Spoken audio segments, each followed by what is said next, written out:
Olá pessoal, meu nome é Suzana, eu sou pediatra, sou neonatologista, sou professora aqui do Médico Residente e agora a gente vai para mais uma aula de Aprendendo com Questões. O tema escolhido hoje é baixa estatura, aqui nas bancas de Pernambuco, e é um tema que a banca aqui da SES ama cobrar, ama perguntar, tanto o diagnóstico para ver se realmente é baixa estatura, quanto o manejo, os exames que a gente pede.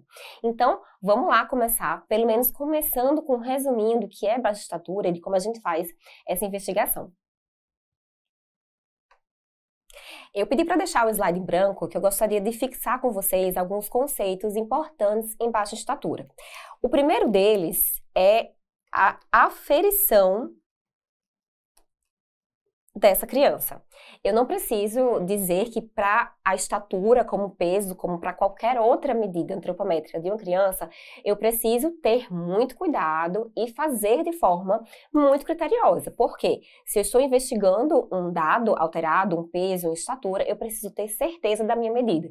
Então, lembrar que crianças abaixo de 2 anos, a gente vai medir o comprimento dessa criança deitada e acredita em mim que quanto mais velha essa criança, mais difícil vai ser, porque eles não querem mais ficar deitados, mas eu preciso fazer deitado. E depois de 2 anos, eu vou medir a estatura dessa criança, que eu vou medir em pé. Então, isso é um conceito básico nas crianças que conseguem ficar em pé. Nas crianças que são cadeirantes, a gente utiliza fórmulas específicas para estimar essa altura, mas o ideal é que, menor do que 2 anos, eu coloque como comprimento e mesa deitado, e acima de 2 anos é estatura e eu vou medir em pé. O segundo tópico são os gráficos que eu vou utilizar. Então, abaixo de 2 anos, o gráfico preferencial é o gráfico da OMS. Porém, acima de 2 anos, já o gráfico preferencial é o da CDC. Então, isso é importante a gente frisar antes de começar a evolução e o manejo dessa criança com baixa estatura. Então agora você já sabe quando é comprimento, quando é estatura, os gráficos específicos, e agora a gente vai começar a conversar com essa família. Então, existe alguma preocupação da família em relação à baixa estatura? Existe alguma doença crônica que justifique minha preocupação que essa criança não cresça? Existe algum sintoma que está acontecendo nos últimos anos? Por exemplo, uma criança que está tendo mais descompensações da asma, a asma não está tão manejada, alguma outra doença crônica, como doença celíaca, é uma criança que é obesa, é uma criança que não está comendo bem, que tem algum distúrbio alimentar. Então, a anamnese e o exame físico, eles são essenciais, eu não preciso nem dizer, no manejo de qualquer queixa clínica. E aqui eu gosto de frisar que a preocupação parental de baixa estatura é um dos critérios para a gente fazer uma investigação.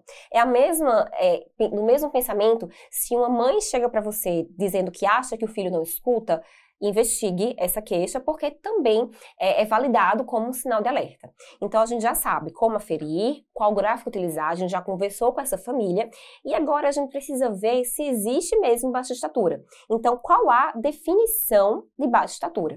Então, se eu colocar no gráfico de idade para a estatura, essa criança será considerada de baixa estatura se for percentil, se for abaixo do percentil 2,3 e se for em Z-score, se for menor que o Z-score menos 2. Então, estaturas que estão abaixo do percentil 2,3 ou abaixo do score menos 2 são crianças consideradas que estão em baixa estatura. Outro tópico a seguir da investigação é determinar a altura familiar. Ou seja, qual é o alvo que essa criança vai chegar. E aqui a gente faz uma conta que vai ser diferente se é para menina ou para menino. Da mesma forma que a gente aferiu essa criança, a gente também precisa aferir os pais. Aqui, muitas vezes na consulta, a gente acaba perguntando à família qual a estatura da mãe, qual a estatura do pai, mas o ideal mesmo é que a gente faça essa aferição. Então, qual é a estatura-alvo de uma menina e qual é a estatura-alvo de um menino? Para meninas, a gente vai pegar a altura do pai, subtrair 13 centímetros, né? Somar com a altura da mãe e isso tudo dividir por 2. Se for para meninos, eu vou fazer o contrário. Eu vou pegar a altura da mãe, acrescentar 13 Depois, eu vou pegar a altura do pai e também dividir por 2. Isso aqui eu vou ter uma altura estimada e acrescento aqui que isso é mais ou menos 8,5 centímetros. Então, vamos supor que você chegue que a estatura estimada para uma criança é 1,70. Então, vai ser entre 1,60 e 1,5 até 1,78,5. Existe essa variação importante a ser seguida. Alguns lugares colocam aqui mais ou menos 5, mais ou menos 10, mas de forma prática, a gente vai adotar aqui 8,5. Outro tópico aqui importante é a velocidade de crescimento. Você diagnosticou que essa criança tem uma baixa estatura, você calculou o alvo familiar e agora você vai ter que ver se essa estatura, quanto que centímetros que essa criança está crescendo por ano. Então, lembrando que são crianças que vão ter acompanhamento semestral, anual, então você consegue fazer uma estimativa. Lembrando que a estimativa de velocidade de crescimento, ela tem que avaliar a criança em pelo menos 2 aferições, com intervalo de no mínimo 6 centímetros.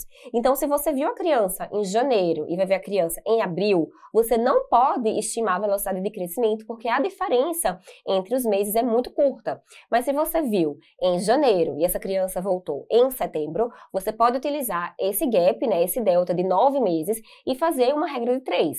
Se em 9 meses a criança cresceu tantos centímetros, em 12 meses a criança vai crescer tanto. E a partir disso, colocar também gráficos de velocidade de crescimento. Então, aqui, o mais importante é, eu preciso de um período mínimo de 6 meses para avaliar a estatura dessa criança.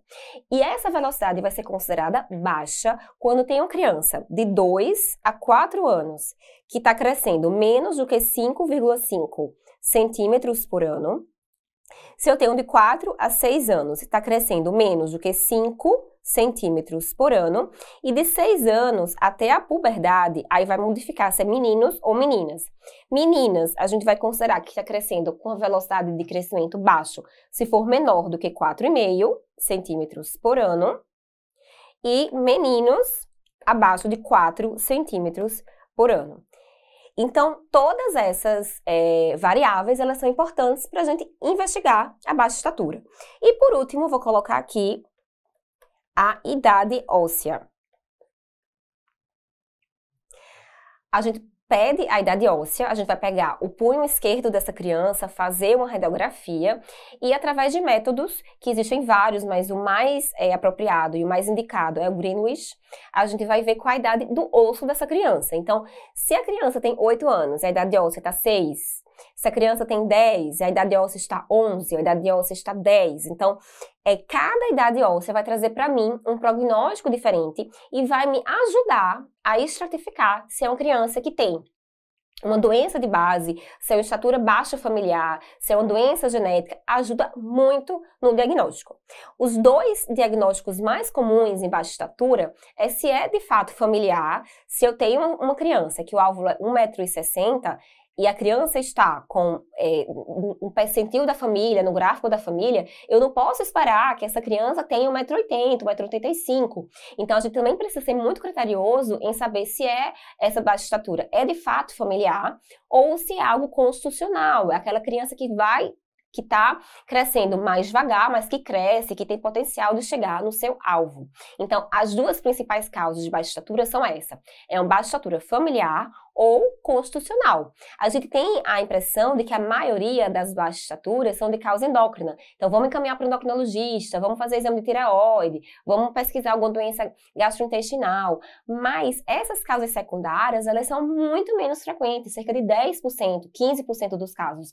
Então, a gente precisa dominar, sim, esses casos que são mais simples, que a gente consegue fazer uma avaliação criteriosa e minuciosa para poder falar também para a família e dar nosso prognóstico. Além disso, o crescimento, ele anda junto com a puberdade.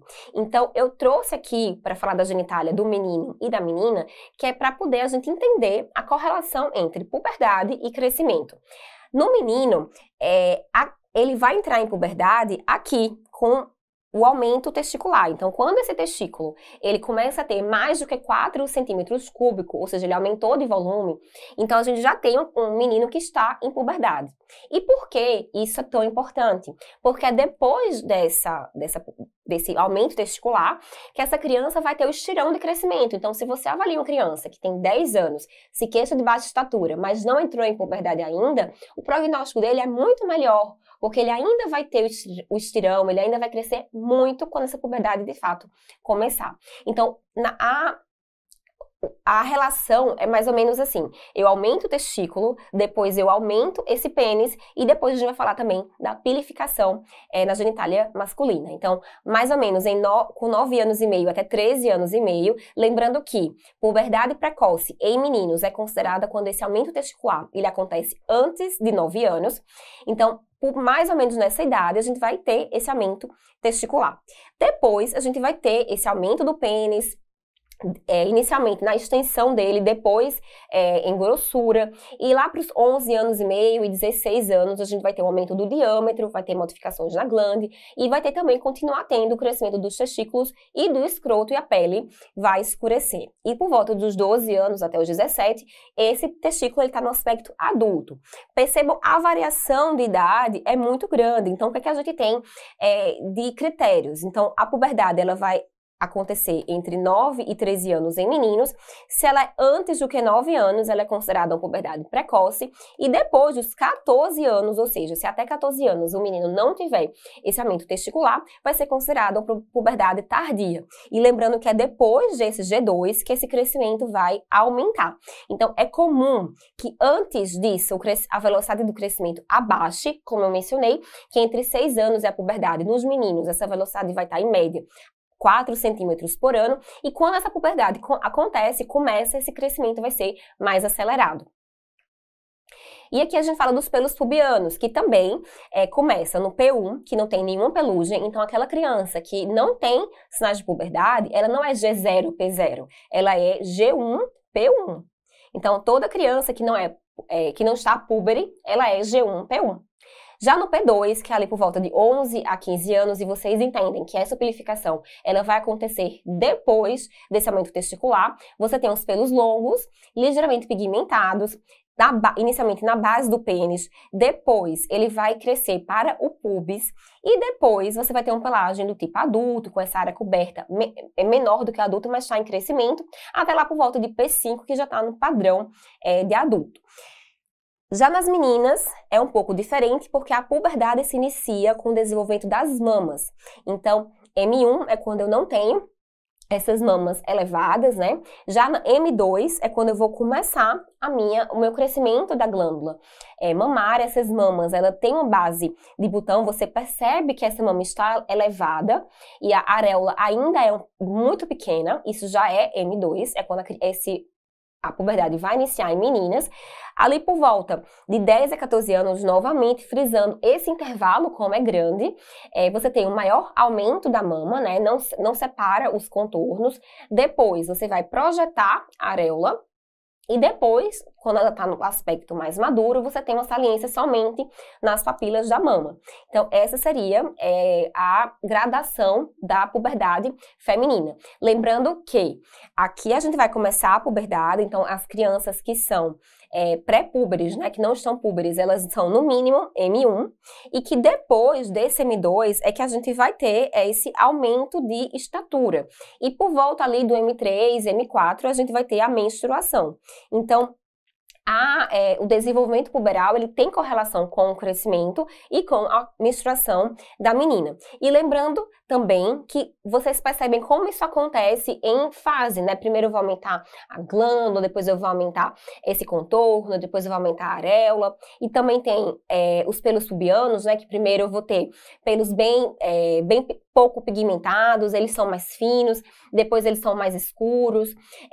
Da mesma forma que os meninos, sobre o púbis, depois ele vai crescendo para outros lados. E percebam que existe uma gradação, né? Eu passo por P1, P2, P3, P4 e P5. Isso é o usual que acontece, isso é que a gente espera que aconteça. Mas, às vezes, uma criança inicia a puberdade em P3 e não tem desenvolvimento de mamas. Ou ela está em M2 e vai vai muito rápido para o M4. Então, são critérios que a gente precisa, são situações que a gente precisa investigar o que está acontecendo, porque o usual é a criança M2 demorar um pouco para chegar a M3, porque esse é o período que ocorre esse estirão de crescimento. Então, se tiver acontecendo alguma coisa para que isso seja mais rápido, a gente precisa intervir. Então, depois que a gente falou um pouquinho da puberdade e também do crescimento, a gente vai começar agora as questões. 6PE 2023.2 no R3 de Pediatria. Aqui eu tenho uma criança de 6 anos que ela vem para consulta com queixa de ser a mais baixa da escola. Isso aqui é super frequente. A criança que acha que é a mais baixa, que tem problema com isso, que sofre bullying por causa disso. Genitor e criança encontram-se muito preocupadas e já haviam se informado sobre o uso de medicações para melhora de estatura final. Ou seja, já queriam fazer aí hormônio para melhorar a estatura final da criança. A paciente era previamente ígida, sem relato de doenças ou internamentos prévios, não havia relato de patologias familiares, ou seja, não existia nada preocupante que pudesse pensar em ser algo crônico que estaria afetando a estatura dessa criança. A criança era filha única, possuía apenas um primo de 19 anos, com estatura adequada. No exame físico, estava em bom estado geral, corada, face atípica, o murmúrio cardiovascular normal, não tinha sopro, a parte pulmonar também normal, eupneica, abdômen sem alterações, e estava no Turner M1-P1. Esperado, né? A criança tem 6 anos, você não espera que essa criança esteja em puberdade. Então, ou seja, uma criança normal, não estava em puberdade, era M1-P1, mas se questionava da sua estatura. Apesar de a medição são feitas de forma adequada, e a gente vai ver agora o gráfico da estatura da paciente. Você não possui outros dados, a genitora não trouxe a caderneta da criança, e você também aqui não sabe a estatura dos pais, né? Não sabe qual é a estatura da mãe, qual é a estatura do pai, para fazer o cálculo da estatura-alvo, porque, como eu falei, uma das principais causas de baixa estatura é ser algo familiar mesmo, algo genético. E aí você vê que essa criança, ela está aqui em score, esse gráfico é em score, né? Ou seja, tem do 0 a -2, -3. E essa criança, ela está acima do score -2, ela está exatamente um pouquinho acima do score -2. Então, não é considerado ainda uma baixa estatura. E, além disso, essa criança não está na puberdade, ainda vai crescer muito. É uma fase do crescimento da criança que realmente o crescimento, quando a gente coloca o crescimento, a velocidade de crescimento, ela é um pouco mais baixa. Então, vamos aqui para as alternativas. Letra A paciente apresenta baixa estatura e deverá solicitar radiografia de punhos pelo pediatra geral. Então, aqui a gente não vai diagnosticar baixa estatura, mas caso a gente precise solicitar algum exame complementar, um dos primeiros seria, de fato, a radiografia de punhos para fazer a idade óssea. Letra B, a paciente apresenta baixa estatura e, por isso, já deverá ser encaminhada ao especialista para exames e proposta terapêutica. Isso aqui é algo bem polêmico, porque como a maioria das crianças com baixa estatura não tem uma condição secundária, isso deveria ser investigado e conduzido pelo pediatra geral. Então, a gente não pode, frente a uma baixa estatura, já encaminhar de cara essa criança para o especialista. Letra C, a paciente não apresenta baixa estatura, porém é importante avaliar a velocidade de crescimento e a estatura-alvo familiar. Concordo. Se você está vendo uma criança que está ali, né, margeando o percentil, o Z-score -2, você precisa avaliar nos últimos anos como está a velocidade de crescimento dessa criança e qual é o alvo dessa família, porque o alvo pode ser baixo, o alvo pode ser 1,60, 1,55, e aí essa criança, de fato, ela vai ter uma baixa estatura. Então, não esquecer que o alvo familiar é importante. Como eu disse, não tem como um pai de 1,60 m querer ter um filho de 1,80 m, 85. Essa matemática, ela não rola. Na letra D, o paciente não apresenta baixa estatura, não precisa de nova avaliação consertante ao tema, sendo mantido o segmento em torno de 1 ano. Com 6 anos, os acompanhamentos pediátricos, eles são anuais, porém, se eu tenho uma criança que está com... Os pais têm essa preocupação e eu preciso avaliar a velocidade de crescimento, eu preciso que essa criança volte com 6 meses para eu calcular a velocidade de crescimento. Então, aqui está incorreto. E na letra E, o paciente apresenta baixa estatura, possível puberdade precoce, sendo orientada a dosagem hormonal. Aqui, a puberdade precoce, a gente viu que não tem, já que ela está no M1-P1 e tem 6 anos de idade. Então, tá tudo certo. A alternativa correta, letra C. Aqui da CESPED 2019, de acesso direto, eu tenho uma paciente, menina, que nasceu 10 de junho de 2008, e a gente estava no 2019, ou seja, 11 anos.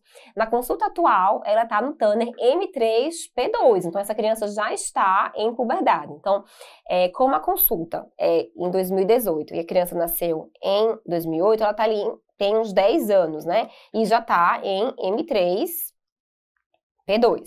Ela tem 29 quilos, tem a estatura de 1,31m, e aí ela tá no score menos 1,3.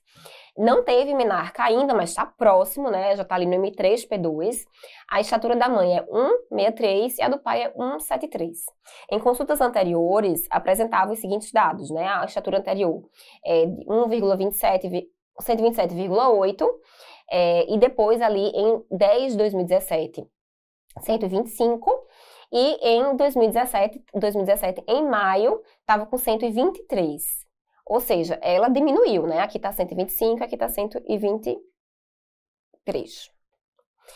Então, considerando esses dados acima, qual seria a alternativa correta? Primeiro, a gente vai ver que essa criança, ela com 10 anos, ela já está em puberdade, ela não tem baixa estatura, né? Ó, que o desvio é menos 1,3, então ela não está abaixo do menos 2, então ela não tem baixa estatura, mas é importante eu calcular a idade, a altura-alvo e qual é a velocidade de crescimento. E aqui a questão deu isso pra gente, né? O pai tem 1,73 e a mãe tem 1,60. Então, naquele cálculo que a gente faz, a gente vai pegar a altura do pai, menos 13, então 1,73 menos 13, acrescentar com 1,63 e dividir por 2. Então, a gente tem aqui 1,60 mais 1,63 e dividir por 2. E aqui a gente tem a estatura alvo dessa criança, que vai ser em torno de 61,5, mais ou menos 8,5. E aí, qual seria a velocidade de crescimento? Eu vou utilizar aqui essa consulta que foi em 5 de 2018, aqui ó, 5 de 2018, eu tenho estatura de 127. E aqui em 5 de 2017, ou seja, um ano depois, eu tenho 123. Ou seja, essa criança cresceu 4,8 centímetros por ano. Então, a velocidade de crescimento para uma criança que está com 10 anos, um pouco inferior, quando a gente analisa friamente. Então, vamos lá. Letra A, a paciente apresenta velocidade de crescimento de 4,8, devendo realizar exames complementares, pois esta é uma velocidade de crescimento considerada baixa para uma menina que já iniciou puberdade. Na letra B, a estatura alvo calculada para essa paciente é de 1,61,5, que está correta, mais ou menos 5, que é como eu falei, que a maioria das instituições utiliza. Letra C, a paciente deverá ser investigada para causas de puberdade precoce, pois apresenta mamas mais desenvolvidas que o esperado para a idade. Não, ela já tem 10 anos, então tudo bem, CM3P2. A paciente deverá realizar exames complementares, pois apresenta baixa estatura. Não tem. Ela não tem baixa estatura, está acima do menos 2, então tudo certo. O que acontece é que ela tem uma estatura alvo baixa, né? Então é esperado que ela tenha essa estatura no momento. E a paciente apresenta desenvolvimento puberal normal para a idade, porém o ritmo de progressão na puberdade está mais rápido que o habitual. Não, ela está no M3P2, ela não tem nenhuma discordância entre desenvolvimento mamário e de pelagem pubiana. Está, se você perceber, tá aqui M2P2, depois é M2P1 e aqui M1P1 nas últimas consultas que a criança fez. Então, não existe nenhuma alteração no ritmo de progressão dessa puberdade. O que volta a gente para a letra A, quando ele fala que a paciente apresenta uma velocidade de crescimento de 4,8, devendo realizar exames complementares, pois essa é uma velocidade de crescimento considerada baixa para uma menina que já iniciou puberdade. E aí, é uma alternativa controversa, porque se eu tenho uma criança que já está no M3P2, seria esperado sim uma velocidade de crescimento maior. Porém, essa criança não tem baixa estatura, então, teoricamente, essa velocidade de crescimento está ok, e pode ser que seja algo constitucional dessa família. Entrar na puberdade um pouco mais tarde, eu tenho um ritmo de crescimento mais lento. Então, por enquanto, essa criança não tem baixa estatura, e essa estatura alvo calculada é de 161,5. Alternativa correta, letra B. A CSPE 2017, no R3 de Pediatria, trouxe o conceito de adrenarca. E aí a gente precisa diferenciar o que é adrenarca da puberdade, né, da menarca e tudo mais. Lá por volta dos 7 anos, tanto meninas quanto meninos vai ter o desenvolvimento da adrenal, né, da glândula, e pode ser que surja uma pilificação mais ralinha e principalmente um cheiro nas axilas muito característico. E isso chega a preocupar muito as famílias, porque associa a puberdade, né? Uma criança que já tá com odor característico, a criança que já tá com esse cheiro nas axilas, será que começou a puberdade? Mas, se a gente analisa essas crianças que têm esse cheiro axilar e essa pilificação bem rala, são crianças que não entraram na puberdade formalmente, ou seja, as mamas estão em M1 e a genitália masculina está em G1. Então, a adrenarca, ela não é considerada uma puberdade precoce. Ela é um evento isolado e ela acontece antes da puberdade, né, da puberdade gonodal, né, vamos dizer assim. Então, por volta ali dos 6 a 8 anos de idade, a alternativa correta C, essa criança vai ter esse aumento aí desses hormônios e desenvolver esse cheiro característico que é tão preocupante. A gente pode, inclusive, orientar as famílias sobre o uso de desodorante, claro que com muito cuidado com o produto que a gente vai indicar, com a menor quantidade de industrializados possíveis. Então, isso ali por volta dos 7, 6 anos, a gente já pode começar a ter isso. Lembrando que são crianças que não irão ter desenvolvimento gonodal, elas não estão em puberdade, elas estão apenas na adrenarca. CSPE 2007.2, no R3 de Pediatria, eu tenho puberdade normal, ela é decorrente de 2 processos distintos, a maturidade da função gonadal e o aumento da secreção de andrógenos suprarrenais. Então, sobre isso, qual seria a alternativa afirmativa correta?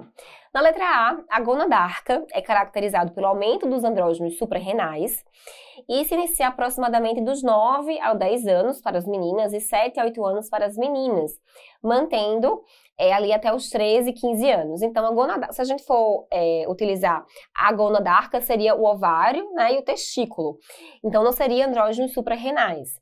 E aí, a menarca em crianças, né, a início da puberdade em crianças seria por volta ali do considerado normal entre 8 e 10 anos e entre meninos entre 9 e 14 anos. Então, por enquanto, essa aqui está incorreta. Na letra B, a gonadarca é caracterizado pelo aumento de andrógenos suprarrenais e se inicia na mesma faixa etária, com algumas variações de acordo com componentes hereditários, na mesma faixa etária para meninos e meninas. Então, isso aqui a gente já consegue excluir a questão, porque nada para menino e menina vai ter a mesma faixa etária. São crescimentos diferentes, são genitálias, né, gônadas diferentes. Letra C, a adrenarca é caracterizado pelo aumento de andrógenos suprarrenais, se inicia aproximadamente de 6 a 7 anos em meninas e de 7 a 8 anos em meninos, mantendo em média dos 13 aos 15 anos. Acontece realmente nesse período de 6 a 7 anos e vai ficar até o final da puberdade, correto? Letra D, a adrenarca e a gonadarca ocorrem simultaneamente e definem as características sexuais secundárias, de acordo com Tanner, para o sexo masculino e feminino. A adrenarca ela ocorre antes da gonadarca e concordo, vai definir esses caracteres sexuais secundários, mas a adrenarca acontece antes, não simultâneos. Elas acontecem simultaneamente quando a gonadarca já existe, mas a adrenarca vem antes. Na letra E, a gonadarca é caracterizada pelo aumento de andrógenos suprarrenais e se inicia com o primeiro estímulo do estrogênio ao redor de 8 anos para as meninas e de testosterona para os meninos em torno de 11 anos. Aqui a idade é a partir de 8, né? E aqui seria a partir de 9. Então, resposta correta, letra C. CSPE 2023.2, R3 de Pediatria. Pedro é um adolescente com 12 anos, seus pais estão preocupados com sua altura porque considera baixo. Sobre o crescimento, assinar a alternativa correta. Dessa aqui eu vou de baixo para cima. Na letra E, nas doenças agudas em escolares, o déficit de estatura é melhor indicador que a avaliação de peso. Essa alternativa é muito boa para a gente reforçar um conceito em pediatria, que o peso é o primeira medida que cai. Então, se uma criança tem uma doença aguda, uma diarreia, uma crise de tosse, uma crise asmática, a gente vai sentir essa crise pelo peso.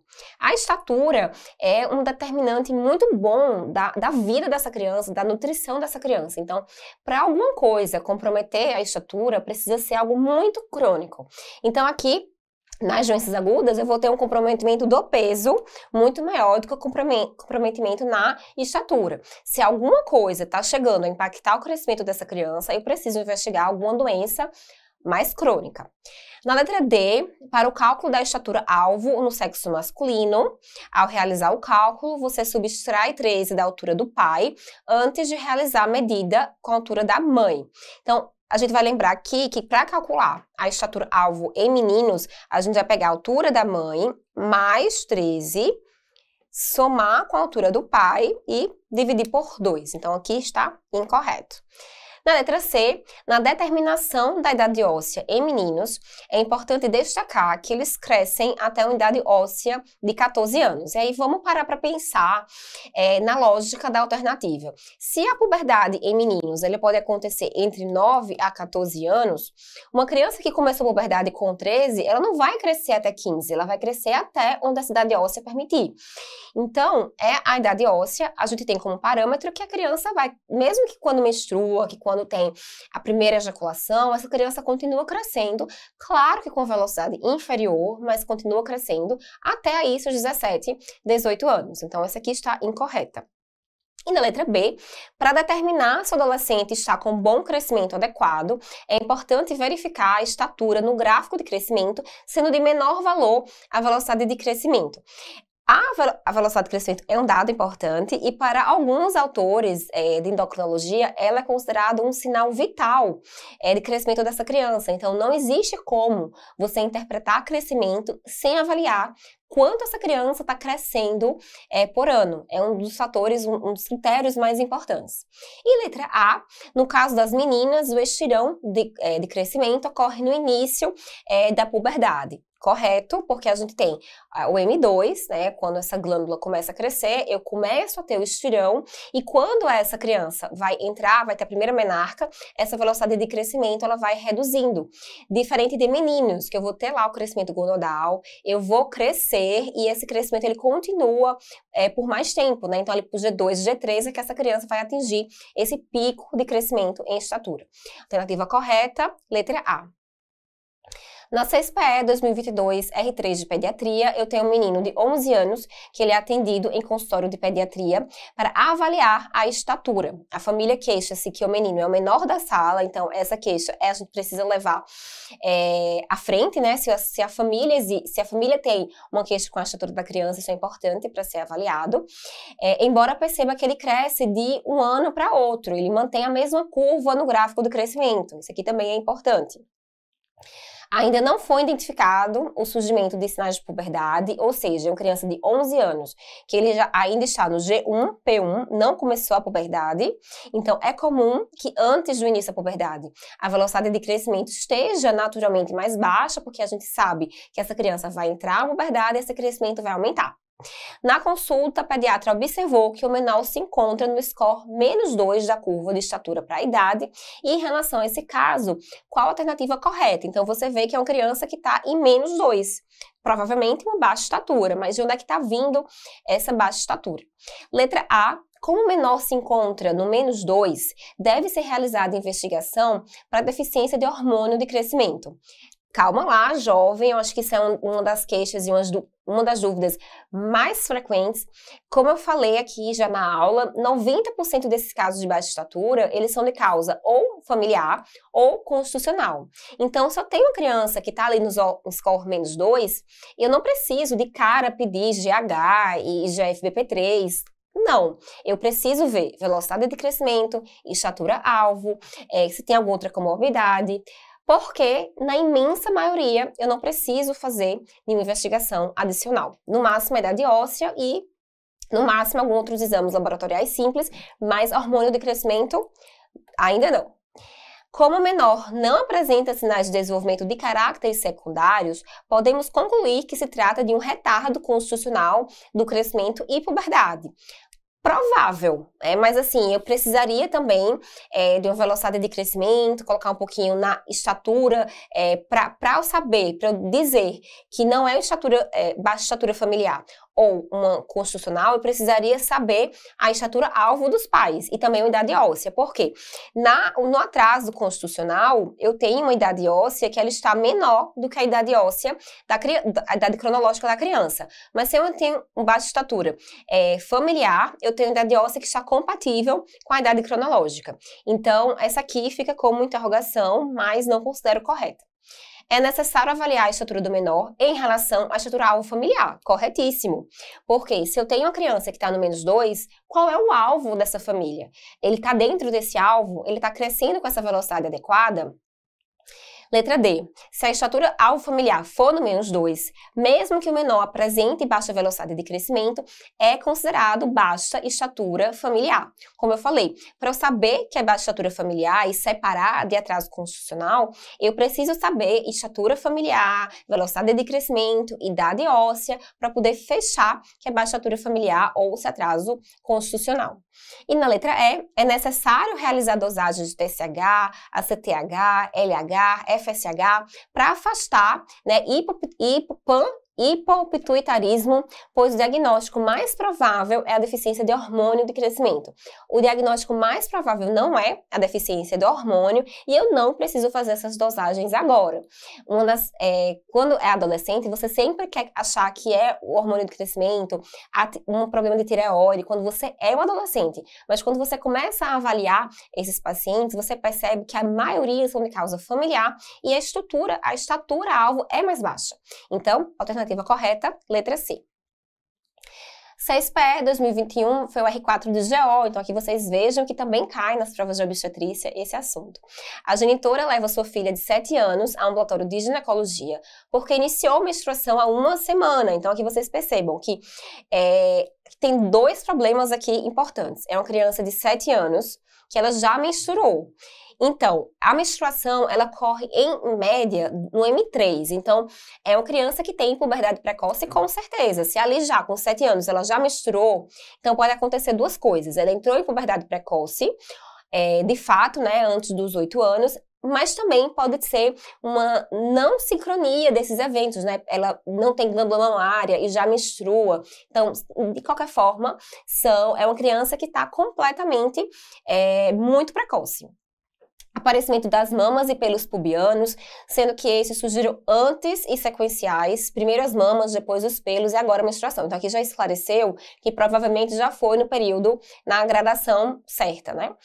Nega queixas nos demais sistemas, no exame físico é normal, apenas o aparecimento de caracteres sexuais secundários precocemente. Qual seria a propedêutica e o provável diagnóstico? Então aqui a gente precisa investigar a estatura dessa criança, então precisa fazer radiografia das mãos, a gente precisa dosar hormônios tireoidianos, precisa dosar também casos de puberdade por motivos de adrenal e fazer uma imagem, né, desse sistema nervoso central, porque quando a gente tem uma puberdade que ela surge nessa sequência, né, ou seja, na sequência correta, é muito mais provável que seja uma puberdade de origem central. Então, se tem primeiro mama, depois pelo, depois menstruação, que ocorreu na velocidade, na gradação certinha, então é provável que seja de uma etiologia central e por isso que precisa da ressonância de crânio. Então, alternativa correta, letra A. Aqui na 6PE 2020, R3 de pediatria, eu tenho 2 irmãos que procuram um pediatra para saber o porquê de suas alturas serem muito diferentes. A menina, de 16 anos, que teve menarca há 3 anos, parou de crescer a 2, estando com 1,62. Então, a menina, F, né, ela tem 1,62. E o menino, de 17 anos, ele parou de crescer há 2 anos e está com 1,75. Eles informaram que a mãe tem 1,57 e o pai tem 1,80. Então, o que é correto afirmar? Primeiro, vamos calcular a altura-alvo de cada um. Então, para a menina, qual é a altura-alvo? Eu vou pegar 180 menos 13 mais 157. Isso dá exatamente 1,62, ou seja, a altura dela. E o menino, a gente vai fazer o inverso. A gente vai pegar 157 mais 13, né, que é a altura da mãe, mais 13, mais a altura do pai, dividido por 2, que vai dar exatamente 1,75. Então, eles estão na altura alvo de cada um, tanto a menina quanto o menino. O que é que diz a letra A? A diferença tão grande entre as alturas finais dos irmãos não era esperada. É sim, porque eu tenho uma altura muito grande entre os pais. Eu tenho uma mãe que tem 1,57 e o pai que tem 1,80. Então, alvos de menina e alvos de menino são diferentes. Então, é sim esperado. M e F foram esperadas de acordo com a altura dos pais. Correto. A altura do menino foi abaixo do que é esperada, a gente sabe que não. E a altura da menina foi acima da esperada, também não, nem foi abaixo da esperada. Cada um ficou no seu alvo, o que não é tão frequente. A gente vê ali aquela variação, né? Aquele 8,5 para baixo ou para cima. Então, essa foi nossa aula de avaliação de baixa estatura. Espero que vocês tenham curtido. E qualquer coisa, só colocar as dúvidas aqui nos comentários. Até a próxima!